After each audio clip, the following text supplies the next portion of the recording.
kita lanjutkan kalau dalam kesehatan perempuan ini peran lelaki itu apa? Ya. Nah, saya sedikit cerita nih. Waktu beberapa tahun yang lalu itu ada seorang bapak, saya sedang antri di bank gitu ya, kemudian dia ramah pada saya ngobrol gitu ya, mungkin sambil menunggu panggilan dari teller gitu, bilang nanya macam-macam. Terus saya jawab sekedarnya, tapi kemudian saya merasa ini bapak ramah sekali ya.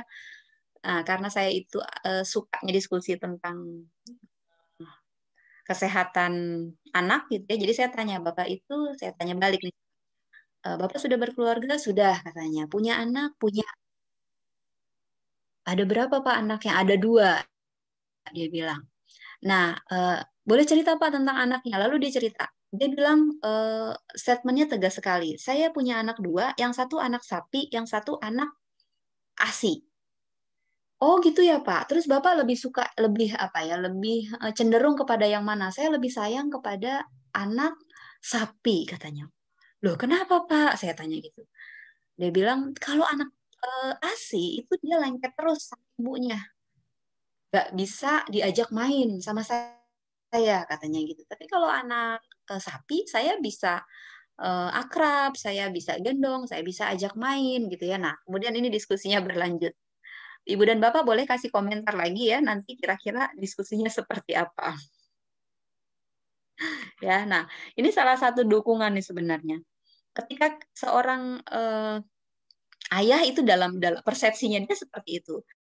Tapi kemudian saya bicara eh, apa namanya bertanya gitu kepada Bapak tadi. Tidak bermaksud menggurui. Saya bertanya, Pak masih ingat nggak apa namanya ASI apa susu formulanya itu mereknya apa gitu ya. Saya tanya-tanya susu formula mereknya apa, biayanya berapa, harganya berapa gitu ya. Terus mungkin kebutuhan bayi yang lain atau situasi kesehatannya seperti apa. Nah, itu sih Bapak ingat nih. Jadi anak yang minum susu formula itu lebih sering pergi ke rumah sakit. Ya, jadi kalau dihitung-hitung, nah dihitung sendiri tuh. Segini segini segini. Coba kalau anak ASI bagaimana, Pak? Terus dia bilang saya tidak ingat kapan terakhir kali anak ini ke rumah sakit.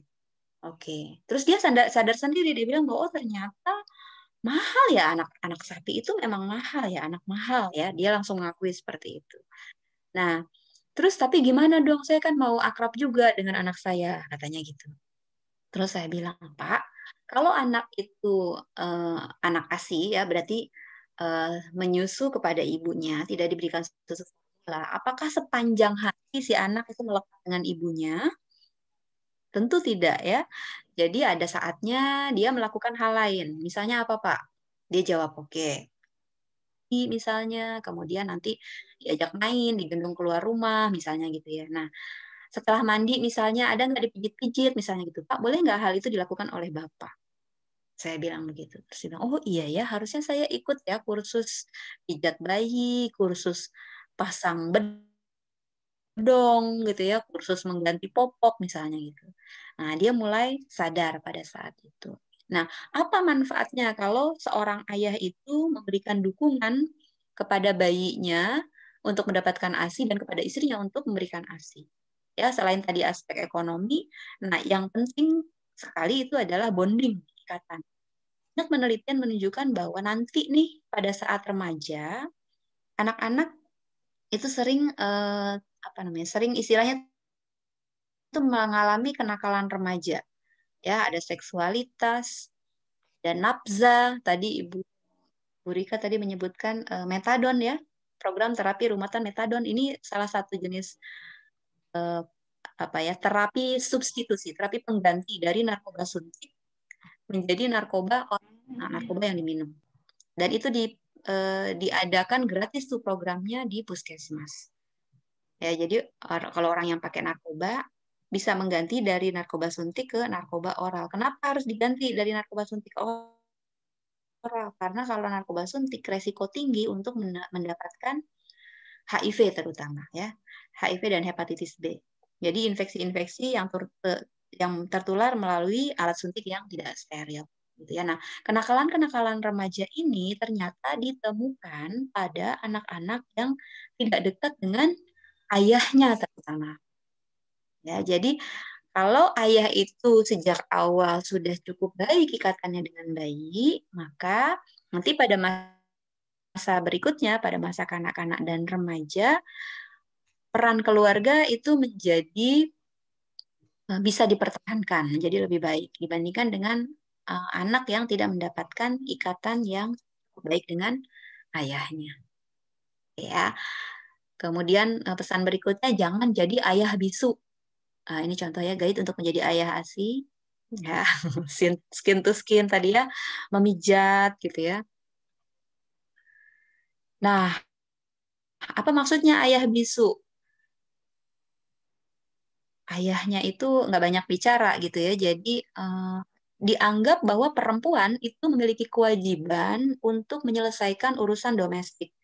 Jadi urusan masak, urusan cuci, urusan pengasuhan anak itu diserah sang ibu. Sehingga apa? Ayah itu dianggap fokus saja kepada urusan mencari nafkah. Kenapa? Karena mencari nafkah itu berat, resikonya tinggi, melelahkan. Padahal kalau dibandingkan dengan pekerjaan seorang ibu yang tadi mungkin difokuskan ke urusan domestik, itu tidak lebih ringan daripada tugas ayah untuk mencari nafkah. Ya.